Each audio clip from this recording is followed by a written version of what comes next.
Hi everyone, this is Tasneem. In this episode of For All Humans, we share the inspiring stories of 3 British Victorians who became Muslim at the height of the British Empire.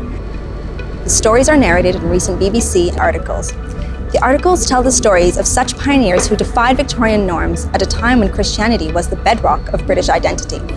The first convert we'll talk about is Henrique, who became fascinated with the Islamic faith and adopted the name of Abdullah after his conversion to Islam. William, who was brought up as a Methodist, embraced Islam and described his new faith as reasonable and logical, and that it did not contradict his personal beliefs.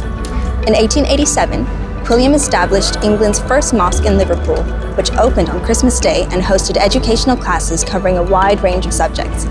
The mosque also included a museum and a science laboratory. Queen Victoria ordered William's pamphlet titled Faith of Islam, which introduced the Islamic faith to the general population and was further translated into 13 languages. In 1894, William was appointed as Sheikh al-Islam of the British Isles, a title reflecting his leadership in the British Muslim community. It is estimated that around 600 people converted to Islam in Britain as a direct result of William's work. William said on Islam and the British Empire, "When we consider that Islam is so much mixed up with the British Empire and the many millions of Muslim fellow subjects who live under the same rule, it is very extraordinary that so little should be generally known about this religion, and consequently, the gross ignorance of the masses on the subject allows them to be easily deceived and their judgment led astray." William was a charismatic preacher, lawyer, writer, and community leader. He was also known for his work with the underprivileged and was an advocate for trade unionism and divorce law reform. William died in London in 1932 and was buried in Surrey Town. The second aristocratic Victorian is Lady Evelyn Cobb, later known as Zainab.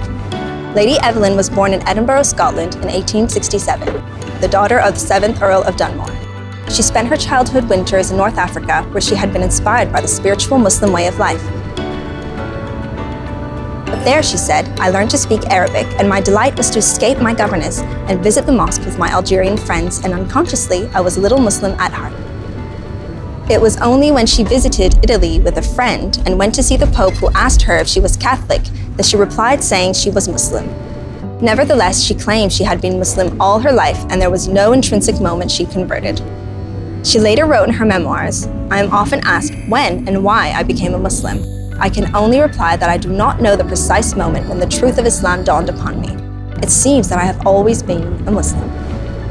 In 1933, at the age of 65, she announced her conversion and became the first Western woman to make the Hajj pilgrimage.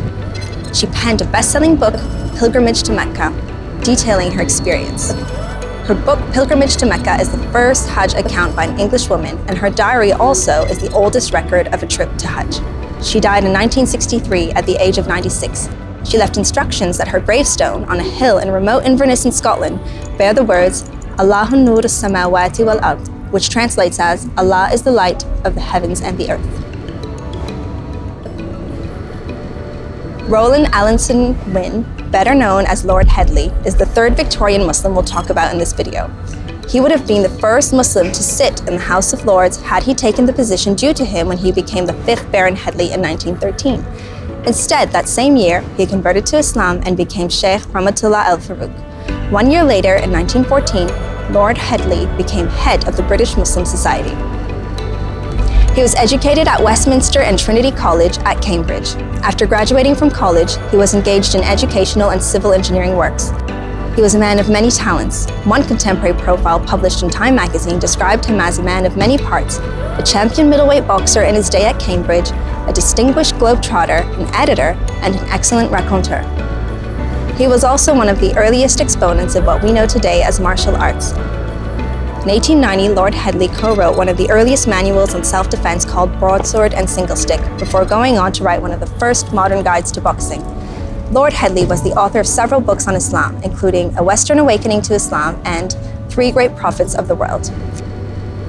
He made the Hajj pilgrimage to Mecca in 1923.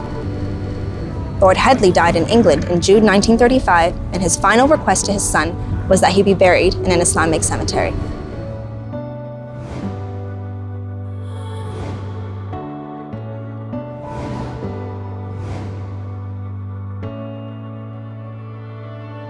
If you liked what you saw, please remember to like, comment, share, and let us know what you think in the comment section below. See you all next time.